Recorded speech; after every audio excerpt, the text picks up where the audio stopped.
আপনারা জানেন ২১শে জুলাই তৃণমূলের শহীদ সমাবেশ এবং সেই উপলক্ষে জোর কদমে চলছে মঞ্চ তৈরির কাজ। ধর্মতলায় একেবারে কড়া পুলিশি নিরাপত্তার বন্দোবস্ত করা হয়েছে।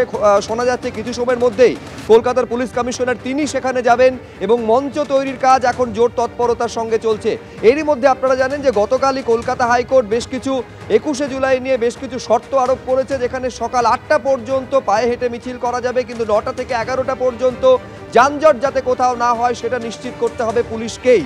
আমি এই মুহূর্তে একবার ধর্মতলায় সরাসরি সমাবেশ স্থলের কাছাকাছি জায়গায় নিয়ে যাব। ঝিলম করঞ্জায় আমাদের প্রতিনিধি রয়েছেন, তার কারণ কিছু সময়ের মধ্যে কলকাতার সিপি সেখানে পৌঁছবেন। তার আগে সেখানকার ছবিটা ঝিলম তুলে ধরবে আপনাদের জন্য। ঝিলম।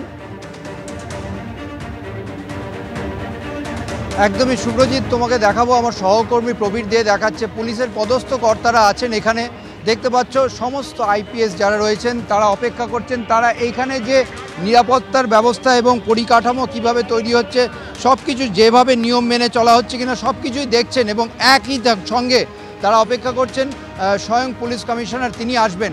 এর আগে তারা পুরো বিভিন্ন পয়েন্ট যারা যারা এসছেন তারা ঘুরে দেখেন। এবং তোমাকে বলবো যে আমার সহকর্মী প্রবীর দে, সামনে যে মঞ্চটা আছে, মঞ্চটা 3টে মঞ্চ আছে, যেমন হয় প্রত্যেক বছর সেরকমভাবে সেই মঞ্চ বাঁধার যে কাজ সেটা দ্রুত গতিতে চলছে এবং সেই মঞ্চ বাঁধার কাজ তদারকি করার জন্যে তৃণমূলের বেশ কয়েকজন নেতৃস্থানীয় নেতা রয়েছেন ঠিক মঞ্চের পেছন দিকে। তবে আমরা এই মুহূর্তে মঞ্চের সামনের দিকে রয়েছি, যেখানে পুলিশের পদস্থ কর্তারা আসছেন, সমস্ত আইপিএস তারা রয়েছেন। তারা মূলত অপেক্ষা করছেন স্বয়ং পুলিশ কমিশনার তিনি আসবেন কিছুক্ষণ পরেই। এবং তার আগে তোমাকে জানিয়ে রাখি, তারা অবশ্যই এই যে মঞ্চ তৈরি হচ্ছিল, যেমন তুমি বলছিলে যে হাইকোর্টের নির্দেশ মেনে সেই সমস্ত বিষয়গুলো তারা খতিয়ে দেখেছেন, কথাও বলেছেন এবং এই মুহূর্তে তারা অপেক্ষা করছেন স্বয়ং পুলিশ কমিশনার কতক্ষণে আসেন। তবে তার আগে একই সঙ্গে তোমাকে দেখাবো যে মঞ্চে যে কাজ, সেই কাজ কিন্তু দ্রুত গতিতে চলছে। মাঝে আর একটা দিন আছে, সেই একটা দিন সময়ের মধ্যে এই মঞ্চের সমস্ত কাজ, এই যে নির্দেশ, সেই নির্দেশ মতো সব শেষ করতে হবে, সেই মতো কাজ চলছে। এবং এই মঞ্চে ঠিক পেছন দিকে তৃণমূলেরও নেতৃস্থানীয় বেশ কয়েকজন নেতাও রয়েছেন, তারা মাঝে মাঝে আসছেন, দফায় দফায় কর্মী সমর্থকরা আসছেন সব কিছু ঠিকঠাক হচ্ছে কিনা দেখার জন্যে। দেখতে পাচ্ছ এখানে কাজ চলছে।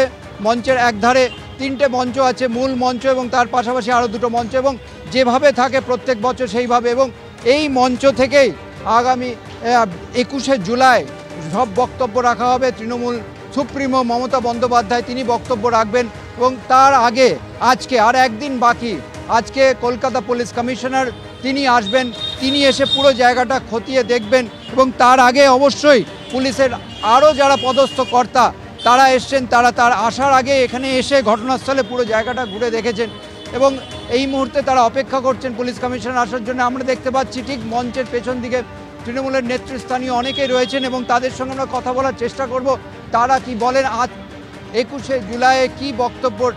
জয়প্রকাশ মজুমদার রয়েছেন, তার সঙ্গে কথা বলবো। আর একদিন বাকি, প্রস্তুতি জোর কদমে চলছে। হ্যাঁ, প্রস্তুতি চলছে আর একটা ঐতিহাসিক 21শে জুলাইয়ের জন্য।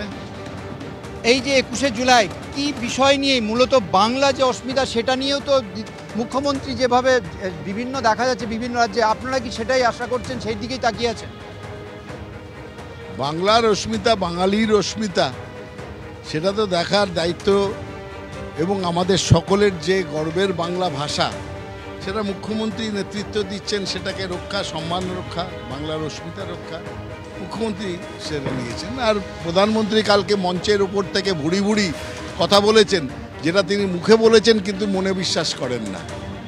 বাঙালি অস্মিতার কথা তিনি মুখে বলছেন, আর তার বিভিন্ন রাজ্য ডবল ইঞ্জিন সরকার বাঙালিদের ধরে ধরে বাংলা ভাষা বললেই জেলে পুড়ছেন। তার একজন চিফ মিনিস্টার বলছে বাংলা ভাষী মানেই বাংলাদেশি। এসবগুলো একদিকে হচ্ছে, আর উনি যেটা বললেন তার মানে উনি বিশ্বাসই করেন না যেটা মুখে বলছেন। এটা খুব দুঃখের যে প্রধানমন্ত্রী যেটা বিশ্বাস করেন না বা যেটা জানেন হচ্ছে না, সেইটা মুখে বলে মানুষকে বিভ্রান্ত করতে চেষ্টা করেন। এটা দেশের দুর্ভাগ্য, আমাদেরও দুর্ভাগ্য।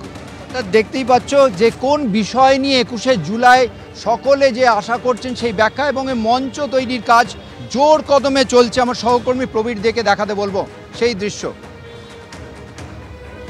সামনে দেখতে পাচ্ছ কলকাতা পুলিশের কমিশনার তিনি এসছেন, তিনি এখানে এসে ঘটনাস্থলে এসে পৌঁছেছেন, মঞ্চের ঠিক সামনে, যার জন্য অপেক্ষা করা হচ্ছিল তিনি এসে গেছেন। সামনে সেই দৃশ্য আমার সহকর্মীকে দেখাতে বললো, সামনে তাকে রিসিভ করছেন অন্যান্য যারা আইপিএস তারা এসছেন।